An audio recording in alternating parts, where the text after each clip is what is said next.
direto da Biblioteca Parque, aqui no Largo da Estação Férrea, dando sequência às transmissões e entrevistas a partir da 32ª Feira do Livro aqui de Caxias do Sul. E a nossa entrevistada de hoje veio a Caxias do Sul para fazer uma palestra e o Café com Letras aproveita então essa oportunidade para ouvir a professora Márcia Tiburi. Ela que é filósofa, escritora e também docente da Unirio. Professora, é uma honra tê-la conosco. Prazer, Fábio. Estou feliz de estar aqui. Professora, a senhora veio divulgar algumas das suas obras e tratar sobre uma temática bastante diversificada. O seu último romance, então, Uma Fuga Perfeita e Sem Volta, e um dos livros que também teve grande repercussão recentemente, que está aqui a propósito, a capa, Como Conversar com um Fascista. Como é que é a sua primeira impressão aqui do cenário caxiense e que retorno a senhora já tem obtido do público a partir das suas obras? Eu sou dessa região, né? Eu nasci em Vacaria e eu gosto muito de Caxias do Sul e gosto muito da Serra Gaúcha, evidentemente, é meu lugar. Eu fico muito feliz de voltar aqui sempre. Tenho vários leitores, tenho assim, amigos também, pessoas que sempre dão notícias, tenho muitos primos também, tem muita gente assim, de Caxias do Sul. Eu fico feliz que essas pessoas leiam os meus livros, evidentemente, né? Esse livro aqui, o Como Conversar com um Fascista, é um livro que teve realmente uma adesão, assim, teve muitos leitores, ele está na sua 8ª edição, não tem nenhum ano de publicado.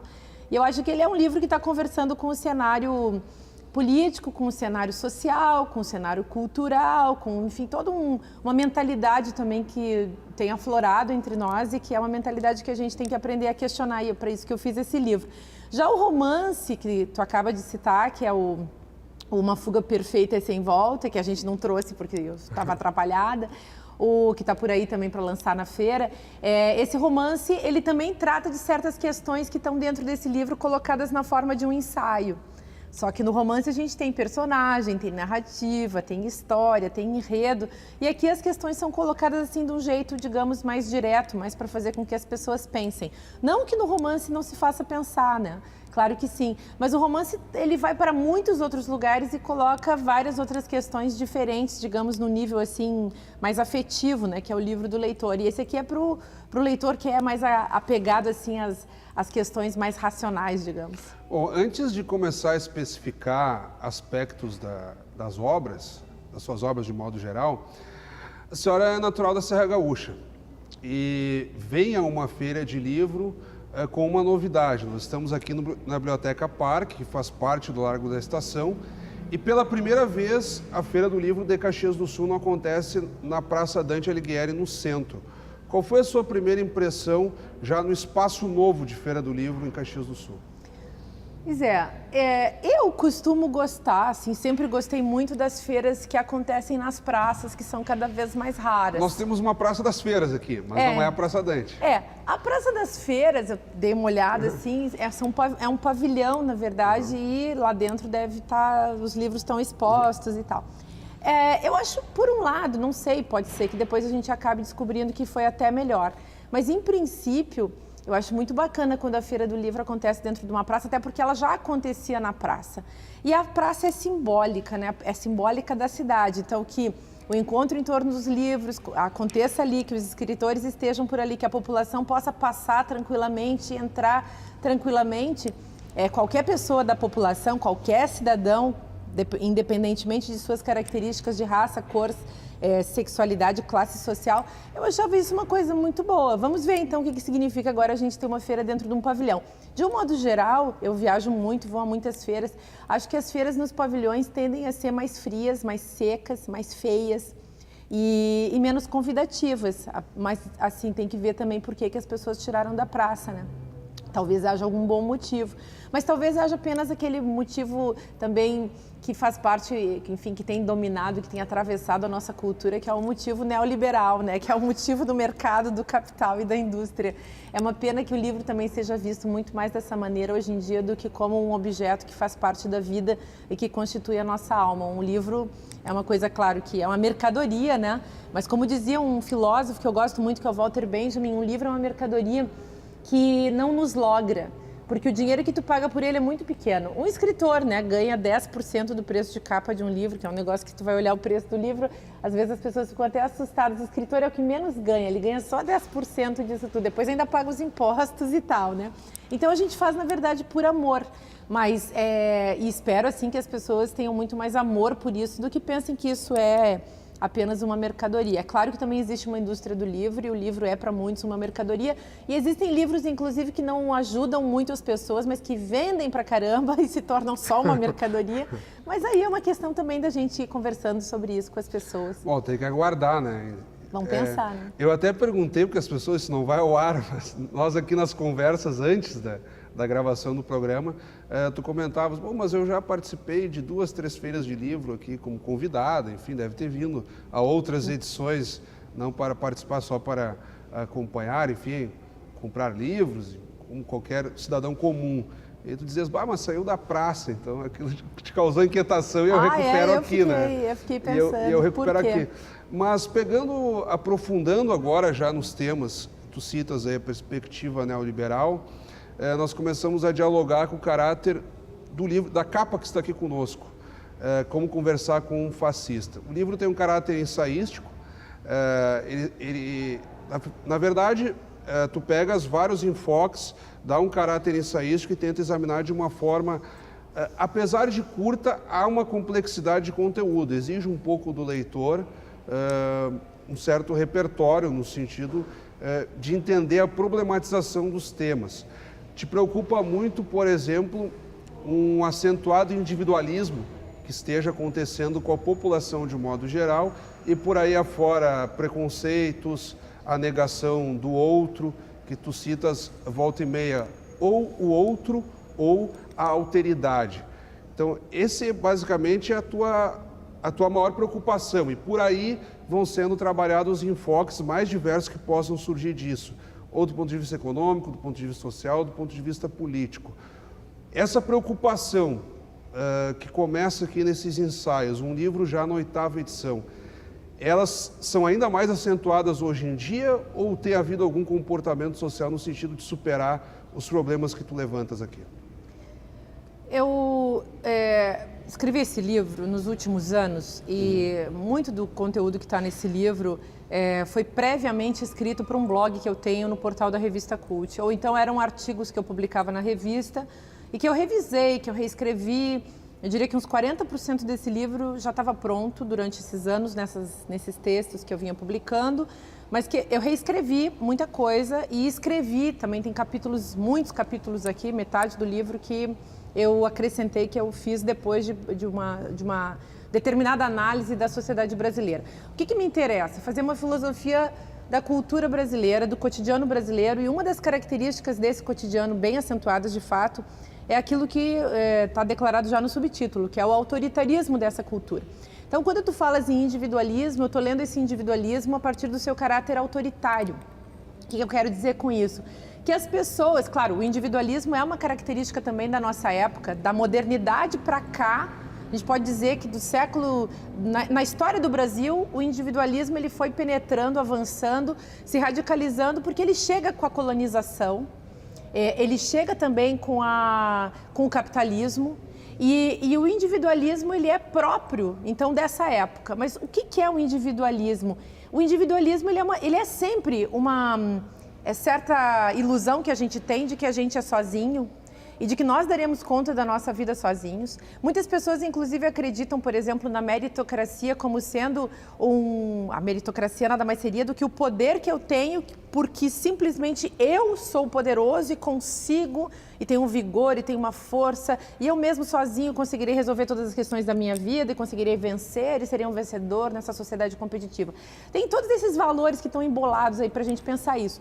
Mas o autoritarismo é justamente essa negação do outro, e quando essa negação do outro se exacerba e assume uma feição, digamos, uma determinada estética, uma aparência, né, de agressividade, uma coisa tosca, um jeito muito feio de se exercitar, com uma certa propaganda exagerada, aí a gente pode começar a falar em fascismo. O fascismo, ele é um autoritarismo exacerbado que se coloca como ódio ao outro. E não é só um ódio ao outro digamos assim, porque a pessoa acredita realmente naquele ódio ou sente aquele ódio. É também um jogo de linguagem. Então tem muita gente que nem sente muito ódio, mas começa a falar como se tivesse ódio, porque tem aí também um jogo de linguagem. No livro eu falei muito da questão da linguagem, de como a gente está empobrecidos no território da linguagem, como essa linguagem empobrecida nos desfavorece, porque desfavorece as nossas relações. A gente não sabe mais tratar uns aos outros. É como se a gente tivesse voltado para a selva, né? Para a barbaridade. Para a selva, está até meio errado de falar, mas para a barbárie, né? Para a guerra de todos contra todos. Isso que, assim, eu acho que, de fato, dá para a gente analisar na nossa cultura. E hoje a coisa vai muito mal porque existe uma autorização. As pessoas se autorizam a emitir discursos preconceituosos relativos à raça do outro, à classe social do outro, à aparência física do outro, à sexualidade do outro, ao gênero do outro, ao time de futebol do outro, à religião do outro, à concepção ideológica do outro, como se não fosse possível, em função das nossas diferenças, entrarmos em acordos civilizados, em conversas interessantes, em diálogos. Então, o que eu acho que está acontecendo é que a gente está pobre de reflexão, mas muito pobres. Pobres de espírito nesse sentido. E o que a gente chama de individualismo, autoritarismo, tudo isso aí faz parte do campo da subjetividade. E a subjetividade não vem pronta, ela é forjada a partir das nossas relações. Dependendo do que eu falo, dependendo do que tu falas, a gente começa a pensar diferente. Mas se todos nós fazemos um acordo de falar coisas muito feias e de falar coisas muito agressivas e de falar coisas burras, porque hoje em dia também as pessoas estão num grau de prepotência falando muita coisa que não faz sentido, se contradizendo no que dizem, né? Então a gente vê que as coisas não vão bem. Nesse momento a gente perde a chance de construir uma sociedade melhor. Até o teu livro ali contém uma apresentação e o prefácio escrito pelo Jean Willis, conhecido deputado federal. E aí ele recupera alguns conceitos relativos ao fascismo, como por exemplo a banalização do mal. Ali ele recuperando alguns raciocínios da Hannah Arendt. E no teu livro vai percorrendo essa preocupação com o cotidiano e não é aquele individualismo emancipatório, quando a gente vai voltar lá para a perspectiva iluminista. Na verdade, é exatamente isso, é a não aceitação daquilo que é diferente, ou pior, tentar fazer com que o diferente se torne conforme o que nós queremos, a casa como um exercício de moldagem. E aí é citada a situação nacional brasileira, é citada, por exemplo, o comportamento em relação à própria mulher.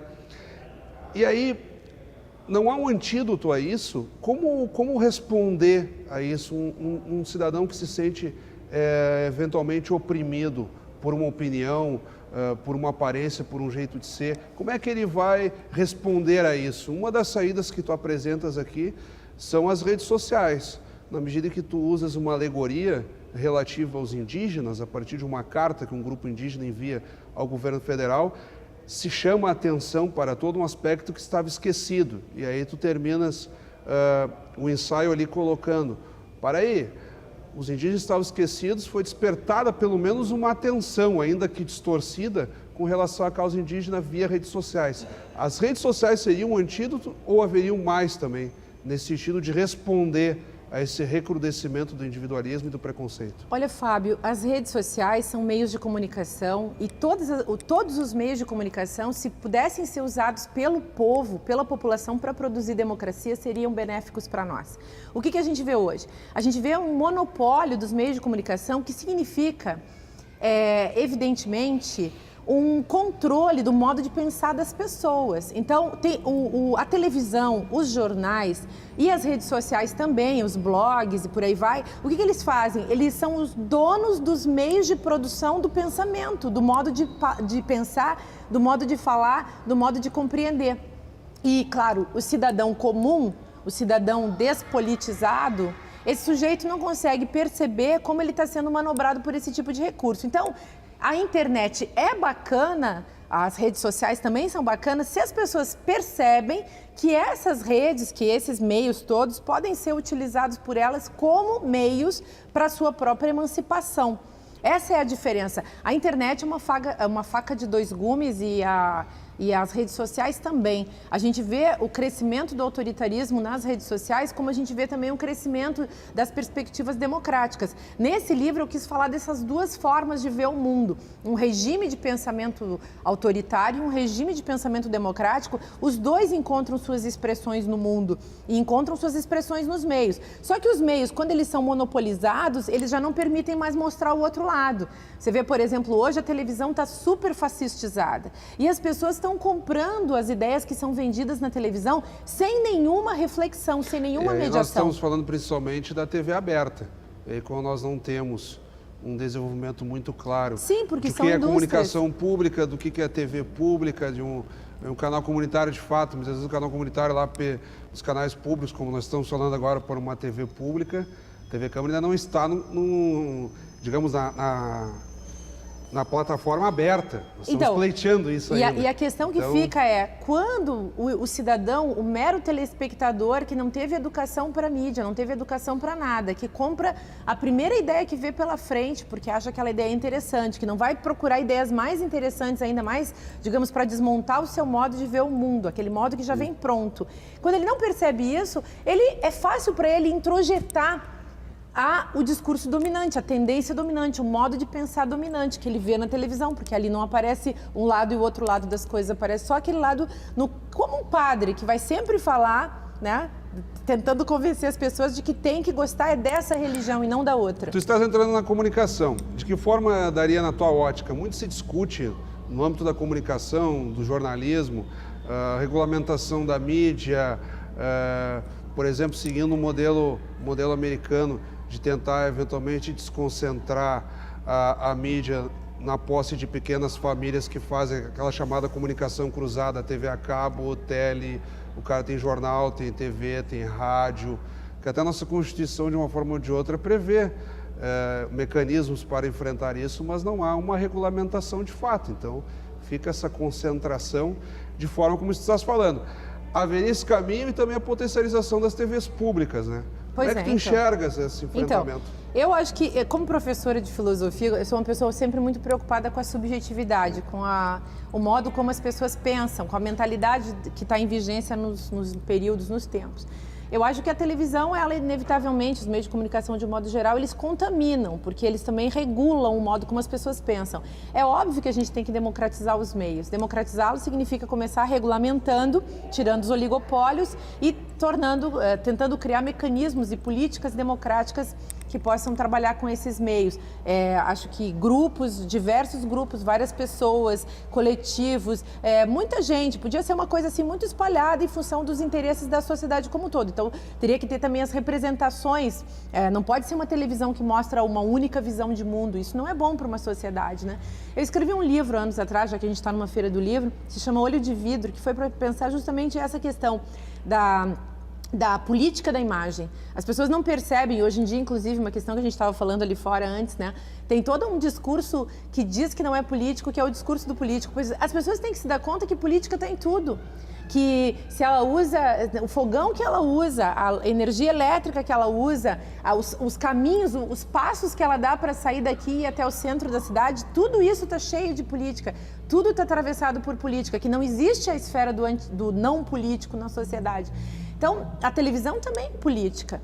E é por onde também a gente é manipulado politicamente. Eu acho que essas questões são interessantes também da gente sempre ter em vista. Mas a população, assim, mais, digamos, que está separada, né, da educação, que não está preocupada com isso, que está preocupada muito mais com as questões do consumo, do seu trabalho. A pessoa que está ali jogada no imediato da vida, ela não consegue perceber essas coisas. E aí, como é que a gente vai também dar para ela, assim, promover, né, construir para ela um acesso a uma outra forma de pensar? Acho que essa é uma baita questão para a gente se envolver. Quando nós falamos nessa temática, há não só a atuação política a partir dos meios, mas a superação, muitas vezes, do poderio econômico em relação à política, uma predominância, né? Quando tu citas mercado... As pessoas não se dão conta que política está em tudo, que a prateleira do supermercado é política, porque elas começaram a confundir política com política partidária institucional. Então, tem sim a política como organização, tem o político profissional, aquele deputado, coronel, que passa a vida inteira vivendo daquilo e não tem outra profissão.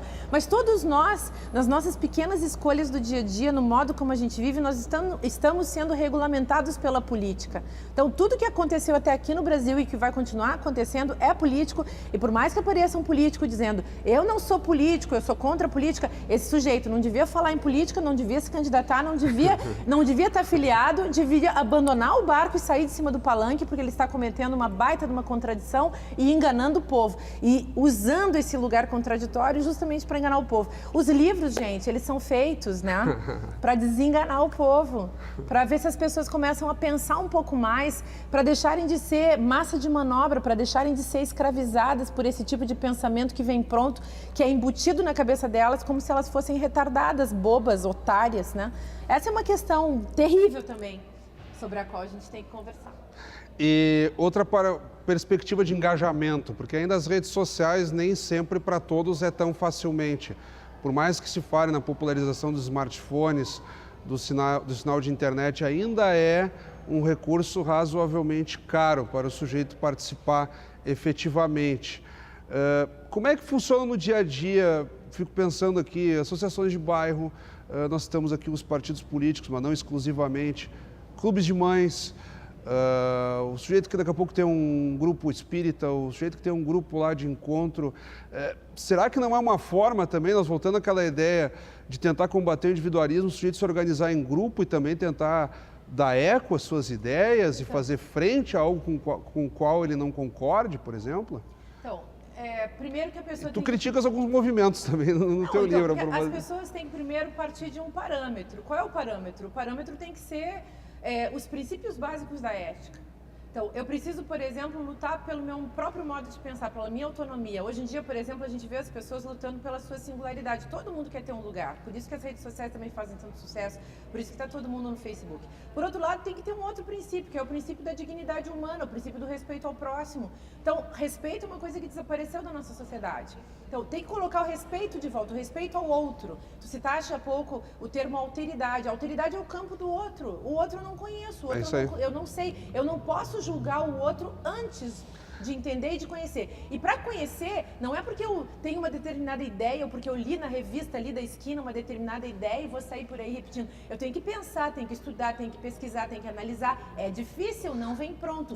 E nós estamos nesse desejo louco de singularidade, as pessoas estão também muito prepotentes. Então, o que tu chamas de individualismo, a gente pode também dizer que é prepotência. A emissão de opiniões as menos qualificadas, as mais emburrecidas, de muita estupidez e muita ignorância, parece que estão dando tom hoje na cultura em que a gente está vivendo.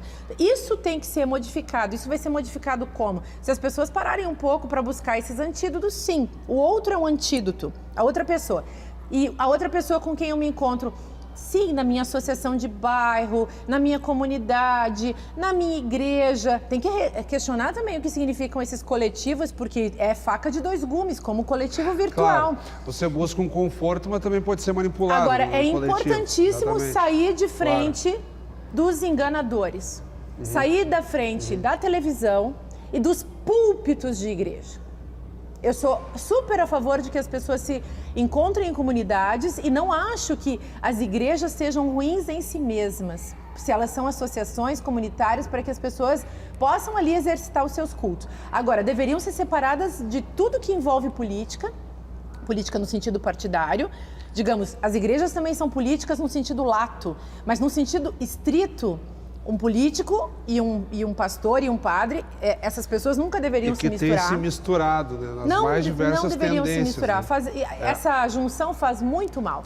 Então, entrar no coletivo, no movimento social, entender dos seus direitos, se esclarecer numa aula de filosofia, de sociologia, tentar entender como é que o mundo funciona, isso é muito bom. Ir para a festa, ir para o bar, conversar com as pessoas, se esclarecer, isso é maravilhoso. Viajar, tentar entender, olhar a comunidade do outro, a religião do outro, o pensamento do outro, ver como os outros vivem, isso é bacana. Mas isso precisa acontecer também numa perspectiva em que eu perca a minha prepotência, né?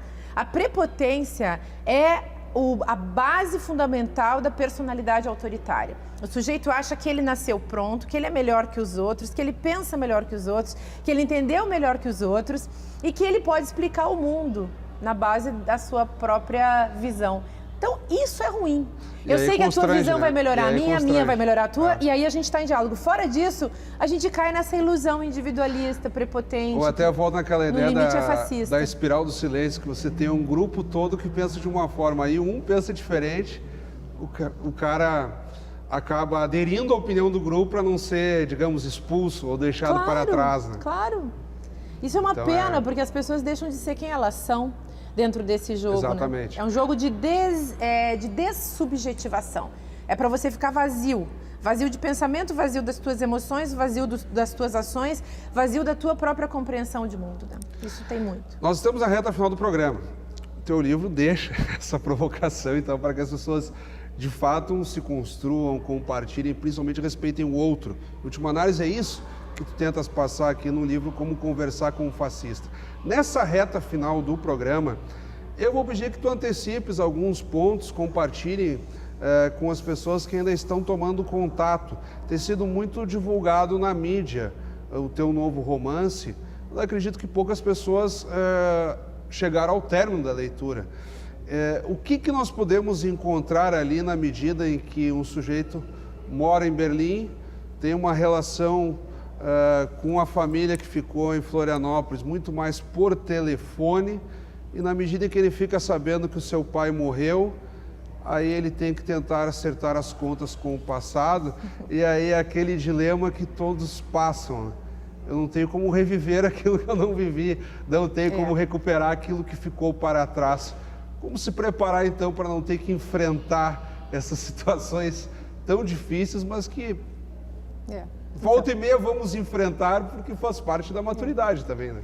Esse romance, Uma Fuga Perfeita e Sem Volta, tem em comum com esse livro do fascista a questão da incomunicabilidade, da dificuldade das relações humanas. De como o outro é assustador, de como o outro nos coloca medo, como o outro é um desafio. Ou, desculpa te interromper, até pela dificuldade do exercício da empatia, né? Também tem esse aspecto. Então, como é difícil, como a gente vive travado. O meu personagem, esse personagem foi construído a partir de muitos aspectos que, enfim, na hora do debate eu vou contar. Mas, assim, uma questão para mim super forte, que já aparecia num outro livro que chama Era Meu Esse Rosto, é a questão da imigração e da condição estrangeira das pessoas. Então, isso é uma questão do Sul, é uma questão nossa. E isso eu trago comigo porque eu também sou descendente de italianos. Pô, aquela ideia, vamos nos separar do resto. Tem esse tipo de questão. Mas eu resolvi criar um personagem, né, dessa vez, não um descendente de italianos, sim um descendente, que estava no outro livro, né, um descendente de alemães. E o jogo é entre Santa Catarina e Alemanha. Mas é a mesma questão, o sujeito estrangeiro que sai, meio que abandona o seu lugar de origem, e vai embora, depois de muito tempo, ele constrói uma relação com as pessoas que ele deixou para trás na base do telefone. O telefone também vai mostrando como ele é um mecanismo complexo, difícil e que favorece a comunicação, mas nem sempre favorece o encontro. E aí tem uma diferença entre a gente aprender a se comunicar com as pessoas, conversar com elas, falar com elas apenas e poder de fato encontrar com elas num sentido mais profundo. Isso é um jogo que está dentro do livro. E esse personagem vai, então, embora para a Alemanha, vai com uma língua que é do século XIX, que nem a gente, que do Vale do Vêneto, falando o Vêneto na Itália no século XX. É uma língua que não é a língua, é uma língua específica que ficou dada nesse lugar, uns até chamam de dialeto, mas é uma língua que faz sentido num lugar que não faz sentido em outro lugar, e aí aparece com força a condição de estrangeiro. E para nós que somos brasileiros, não só a condição de estrangeiro, mas também a condição recalcada por todos nós, que é a condição de colonizados. E aí é uma questão para a Serra Gaúcha também, para pensar o que significa sermos colonizados. Sermos colonos e sermos colonizados. E sermos também estrangeiros de uma Europa que ficou para nós como um fantasma. E isso nós compartilhamos com a colonização alemã. Claro, você idealiza todo um cenário de colônia e chega lá no lugar raiz, digamos assim, no país mãe, entre aspas, e vê Você que não pertence àquele lugar. exatamente aquela colônia idealizada e tal. Então, o meu personagem, ele traz essa questão da dificuldade da comunicação com o outro, com a alteridade de um modo geral, a família dele, sobretudo, mas também essa condição de estrangeiro, de um sujeito que está perdido, que não tem lugar, que tem um problema com o seu pertencimento. A que lugar ele pertence, de onde ele veio. E aí tem todos os problemas dele com ele mesmo, né? Tu fazes uma brincadeira com a nomenclatura. O Klaus Wolff Sebastião, quer dizer... Sim, porque ele tem um problema com a família também. De onde ele vem? Ele tem um fenótipo que não é adequado ao seu nome alemão. Ao mesmo tempo, o seu pai, que tinha um fenótipo alemão, tinha um nome brasileiro. E aí tem todas aquelas confusões das miscigenações. Sebastião seria até mais português, né? É muito português. É mais português que brasileiro, né? Então, e aí tem toda essa mistura aí. Aí tem todos os dramas da família, porque quem escreve romance, e quem lê romance e gosta de romance, é porque está atento às condições familiares, às questões familiares. Todos os romances são feitos de questões que envolvem famílias. Virou até um chavão, mas nunca é demais falar. Os mais recentes livros do Dominique Volton, que ele intitula Informar não é comunicar. E aí ele vai examinando lá, em última análise, todo o desenvolvimento das redes, da tecnologia, e tu tem citado nas entrevistas esse surgimento tecnológico que não necessariamente todos se adaptam. Então, há uma enxurrada de informações, há acesso de tudo que é forma, plataforma, celular, sites, mas o que realmente está comunicando? E aí o Volton vai lá na origem e diz o seguinte: não, tu vai te comunicar no exercício de empatia. Quando você estiver face a face com o outro e de fato conseguir se colocar no lugar dele, em que a realidade dele te tocar e a tua o tocar, não é simplesmente uma troca de informações. Então você troca informações e não comunica. Basicamente essa é a tua preocupação, né? Tem muito essa preocupação, porque a gente vive numa contradição. Uma sociedade da hipercomunicação, da hiperconexão, todo mundo se sentindo sozinho, todo mundo querendo existir diante do olhar do outro, numa postura assim desesperada muitas vezes, tentando resolver a questão da solidão e do abandono e da inadequação e do sentir-se perdido e sem lugar por meio de redes sociais. Vendendo, né? Se vendendo para o Facebook, se vendendo, sei lá, para qualquer rede que venha e te dê um pouquinho de capital narcísico. Então, acho que a gente tem também que revisar essa nossa condição, porque ela revela muito, assim, da nossa miséria espiritual dessa época, que as tecnologias e o capital sempre vão saber administrar a seu favor. Bem, professora, a nossa produção fascinal aqui, nós estamos um pouco além do tempo e o papo é muito interessante. Cada aspecto que a senhora levanta aí do livro rende cada vez mais debate, enfim. E é isso que queríamos realmente a partir do Café com Letras. Ainda de forma breve, eu vou pedir que a senhora toque num ponto que nós abordamos aqui, faça as suas considerações. Acho que conseguimos aqui dar uma boa passeada não só nas suas obras, mas diversas inquietações que nós compartilhamos aqui e que quem está nos acompanhando, sem dúvida, também deve ter dúvidas semelhantes, concordar, discordar, esse que é o objetivo, né? É isso aí. A gente vai pensando juntos, né? Eu acho que a grande contribuição da filosofia, e eu sou professora de filosofia há mais de 20 anos, eu gosto muito de colocar isso, assim, acho importante a gente se ocupar de pensar nessa linha, de dar atenção a isso, né? Essa questão do pensamento na nossa época. Então, como é que a gente faz para pensar? A gente não pensa porque decora uma frase feita. A gente pensa porque no encontro com certas ideias, a gente exercita o nosso questionamento. Então eu pergunto, eu tenho que ter dúvida. Se eu não tenho dúvida, eu não consigo pensar. E acho que a grande contribuição da filosofia para a nossa época é justamente conseguir produzir um diálogo entre as pessoas, porque é a partir dos diálogos que a gente começa a pensar. Tu vê, eu e tu, a gente está aqui pensando. Eu estou pensando coisas porque tu me dizes, tu certamente deve estar pensando também coisas porque a gente fez uma troca de ideias, e as pessoas que nos assistem também começam um diálogo com a gente lá na casa delas. Claro. E isso é bacana. Se os meios de comunicação pudessem sempre colocar isso para abrir os olhos das pessoas, abrir as perspectivas, aí eles fariam um favor, um papel cidadão na vida das pessoas, né? Mas quando os meios de comunicação ficam agindo com as pessoas como se eles fossem simplesmente ordenamentos, formas de pensar já pré-estabelecidas que devem ser colados na cabeça das pessoas, aí eles realmente destroem o espírito e destroem a cultura. E acredito que nos comunicamos, professora. Tomara que sim. Em todas essas dificuldades de individualismo e crudescimento, nós nos comunicamos aqui e espero que as pessoas em casa também tenham tido a mesma sensação. Tomara Muito que obrigado, sim. professora. Eu que agradeço, foi um prazer. Acabamos de conversar então com a professora Márcia Tiburi, ela que é docente na Unirio e também escritora e autora de diversas obras, dentre as quais que tratamos aqui, Como Conversar com um Fascista e o seu mais recente romance, que eu tenho dificuldade de guardar o título. Uma fuga perfeita e sem volta. Uma fuga perfeita e sem volta. Mas eu guardei até o nome do personagem principal, Klaus Wolf Sebastião, mas Uma Fuga Perfeita e Sem Volta eu não consegui decorar. E a professora aqui me ajuda, então foram as temáticas do nosso Café com Letras, aproveitando a vinda de personalidades escritores aqui na 32ª Feira do Livro de Caxias do Sul. Como sempre, convidamos a todos que continuem acompanhando a nossa programação. Até o nosso próximo encontro.